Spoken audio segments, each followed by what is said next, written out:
May mga desisyong simple at madaling gawin. Mga desisyon gaya ng ano ang breakfast mo, anong isusuot mo, o kaya ay ilalike mo ba ang picture na pinost ng office mate mo. Pero marami din naman ang desisyong mahirap gawin tulad ng ano ang kursong kukunin. Sasagutin mo na ba ang nanliligaw sa iyo? Magmamigrate ka ba sa ibang bansa o mananatili ka diyan sa iyong trabaho gayong may mas magandang opportunity na dumating? Most difficult decisions have long-term impact in our lives, kaya nga, hindi ito madaling pagpasyahan. Araw-araw, may mga desisyon kang kailangang gawin. Paano nga ba tayo makagagawa ng tama at matalinong pagpapasya, lalo na sa mabibigat na issue ng trabaho, negosyo at buhay natin? Magandang araw, ako si Maloy Malibiran sa Lumbides para sa Pro Tips, partner mo sa inspiradong trabaho at negosyong umaasenso. May magandang paalala ang American clergyman na si Dr. Robert Schuller tungkol sa paggawa ng desisyon. Ang sabi niya, never cut a tree down in the winter time. Never make a negative decision in the low time. Never make your most important decisions when you are in your worst moods. Wait, be patient. The storm will pass, the spring will come. May mahalaga ka bang desisyon na kailangan gawin ngayon sa iyong trabaho o negosyo? Pakinggan mo muna ang mga gabay na ito. Una, think hard. Major decisions should never be made on a whim.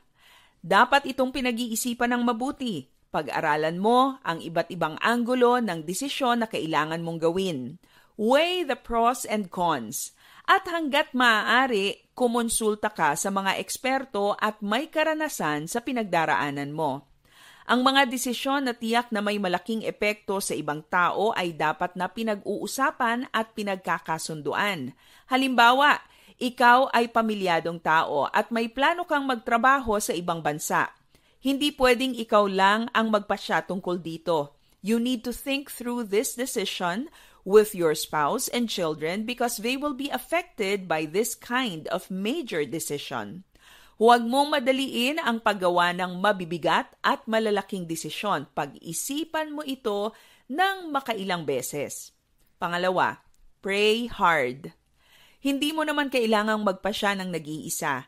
Ipanalangin mong mabuti ang iyong desisyon at hingin mo sa Diyos ang kanyang gabay at karunungan para magawa ang tamang pasya. Ang sabi sa James chapter 1 verse 5, if any of you lacks wisdom, you should ask God, who gives generously to all without finding fault, and it will be given to you.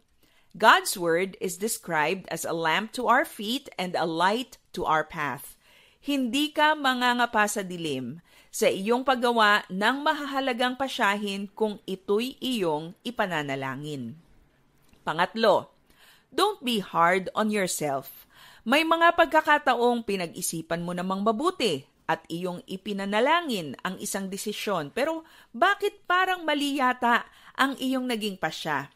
Sa mga pagkakataong hindi ayon sa inaasahan mo ang naging resulta ng iyong desisyon, iwasang manisi ng ibang tao at iwasan mo rin ang sisihin ang iyong sarili.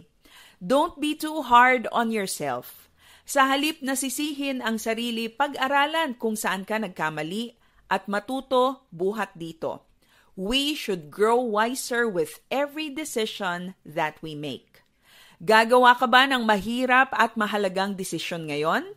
Think hard and pray hard. And in case your decision doesn't turn out well, don't be too hard on yourself. Ang maling pasya ay pwedeng maging mahusay na tagapagturo para ikaw ay matuto at lumago. Para sa Pro Tips, ako si Maloy Malibiran sa Lumbides. Be a blessing in the workplace today.